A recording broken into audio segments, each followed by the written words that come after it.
Colegas do sétimo ano, bom dia. Nós estamos retornando às nossas atividades hoje. Por mais que nós estejamos nesse sistema online, nesse sistema de educação à distância, mas eu creio que a nossa vontade é a mesma, tanto da minha parte quanto da de vocês, e vamos tocar em frente essa fase que está sendo difícil para todos nós. Com relação à questão das aulas da semana passada, nós estamos começando, a partir de hoje, uma redefinição daquilo que foi deixado de dar. Então, nos dias de hoje, amanhã e na sexta-feira, o que haverão serão recapitulações de conteúdos que já foram estudados. Por exemplo, o assunto da AV2 de vocês, que foi os domínios morfoclimáticos, foi o assunto que nós estudamos, o último assunto, né? Ele será revisto nas aulas de hoje e na aula de sexta-feira. No caso, a aula de segunda-feira, nós não vamos ter condição de dar porque já passou. Mas na aula de hoje e na aula de sexta-feira, nós vamos rever algumas situações do que nós estudamos. Como, por exemplo, nós vimos que os domínios morfoclimáticos, eles são o conjunto de fatores e elementos que ocorrem numa determinada região que definem as suas características enquanto um bioma que possui inúmeros ecossistemas. E nós sabemos que o Brasil ele é um país continental. Ao mesmo tempo que nós temos inúmeros fusos horários, o Brasil também possui inúmeras áreas,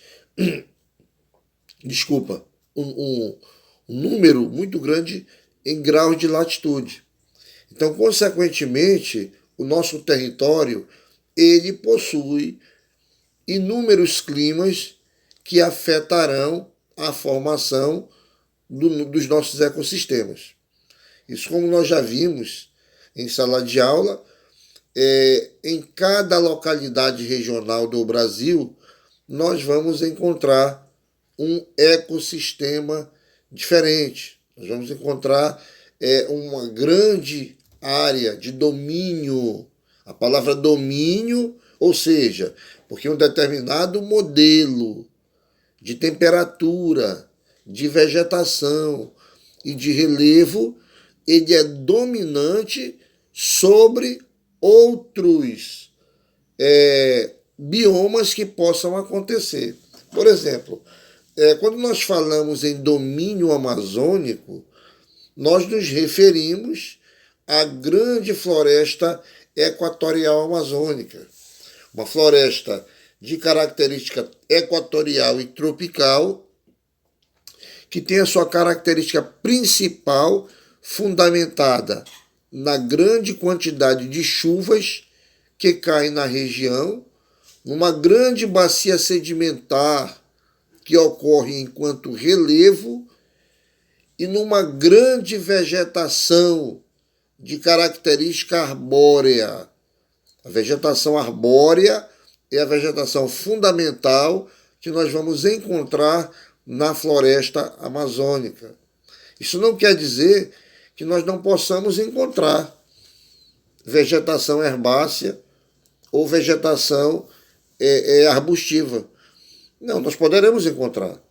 Mas a quantidade da vegetação arbórea adaptada a essa latitude, à sua altitude, ao seu clima e ao seu relevo é determinante neste contexto regional.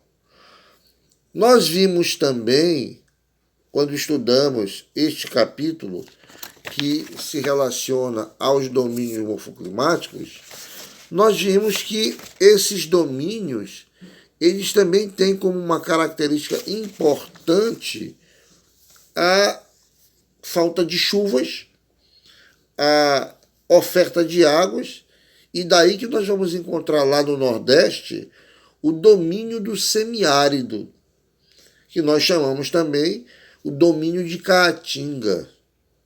A caa, que na língua tupi é chamado de mata, e tinga, que é algo que se relaciona àquilo que é pequeno.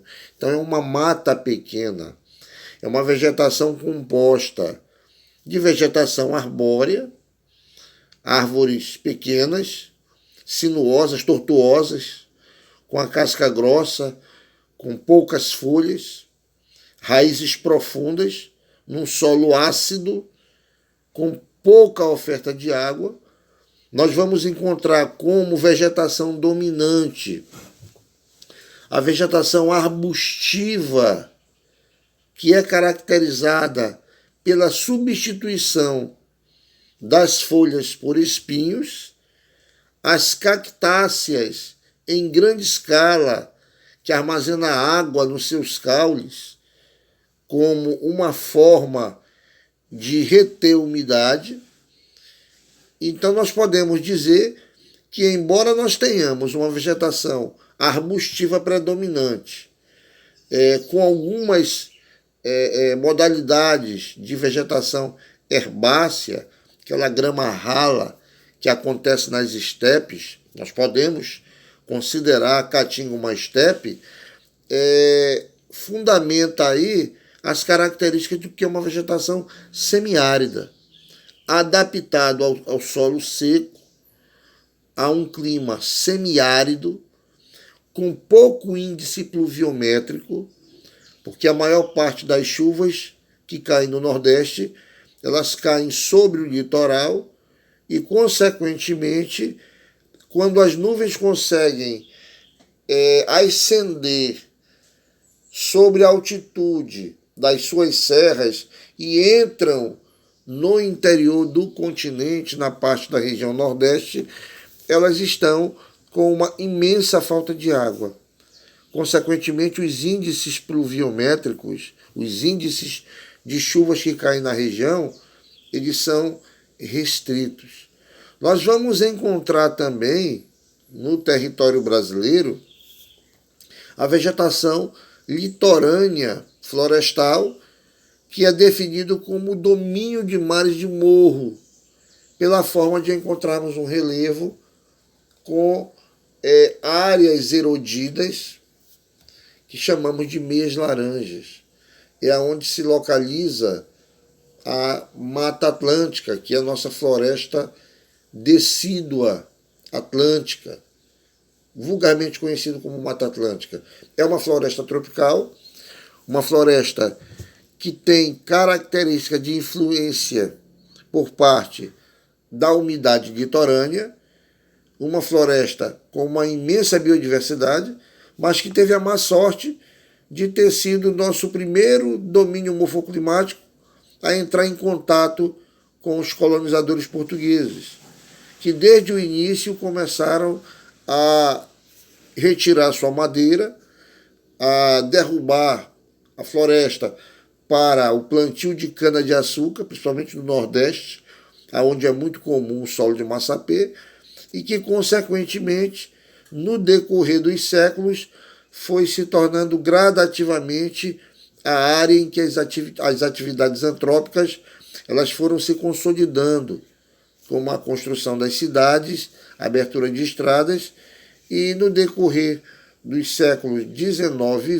XX, se tornou a grande mancha antrópica do Brasil, a região litorânea entre as regiões Sudeste, o Nordeste e o Sul do Brasil.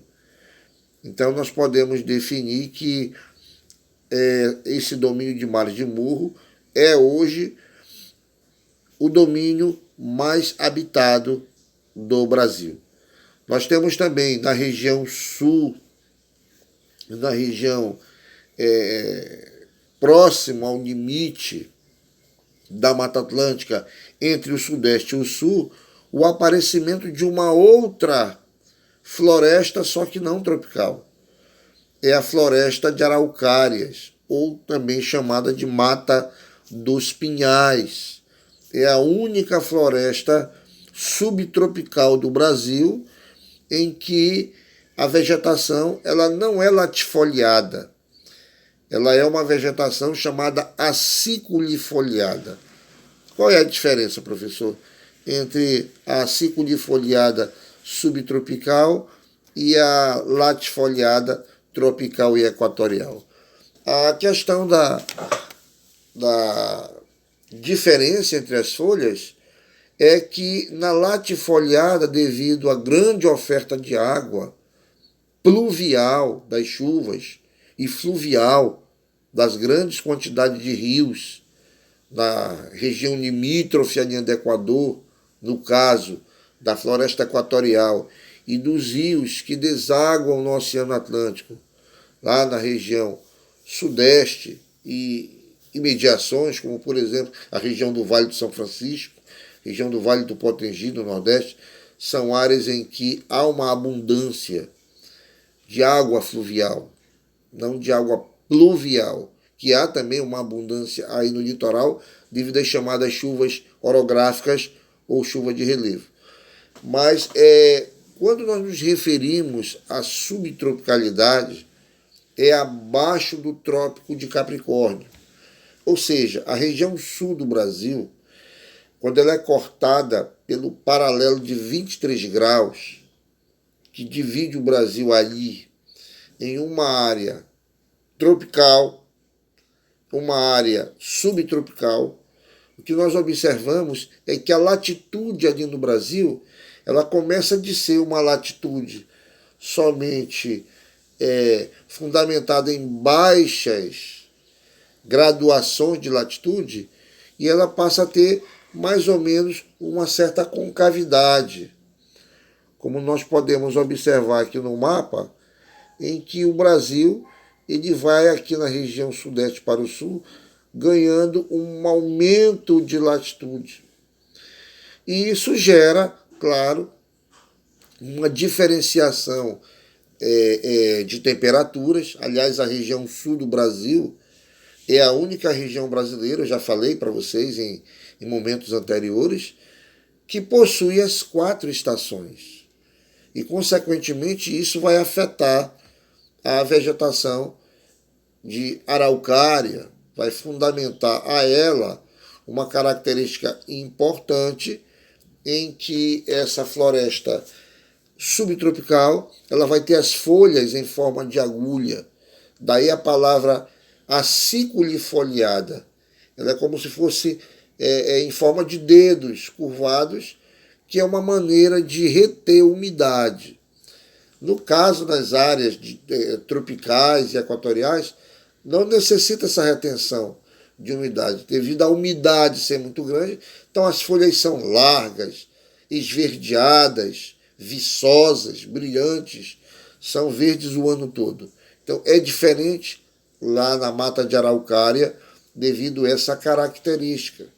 E uma outra característica que fundamenta na vegetação brasileira é na região centro-oeste, em que nós vamos encontrar o cerrado. O cerrado é uma vegetação de savana tropical, em que nós vamos encontrar no verão características de vegetação como se fosse a vegetação amazônica, no clima equatorial, ou seja, verão quente e úmido, ou seja, chuvoso durante todo o período do verão, e nós teremos lá no Cerrado o inverno seco e árido, principalmente devido à continentalidade, o afastamento da região litorânea. Lá no litoral, no clima tropical litorâneo, há chuvas constantes durante todo o ano. Basta chegar em massas de ar. No caso, lá na região centro-oeste, o afastamento do litoral fundamenta aquilo que é chamado de clima tropical típico, bem definido em 2 estações. Um inverno seco e árido e um verão quente e úmido. Nós encontraremos também as grandes áreas de transição, como, por exemplo, a Mata de Cocais, que é uma área transitória entre o norte do Brasil e a região semiárida, que é uma mata formada principalmente por palmeiras, e nós vamos encontrar entre a floresta amazônica e o cerrado a vegetação de Pantanal, que é o encontro desses dois ecossistemas.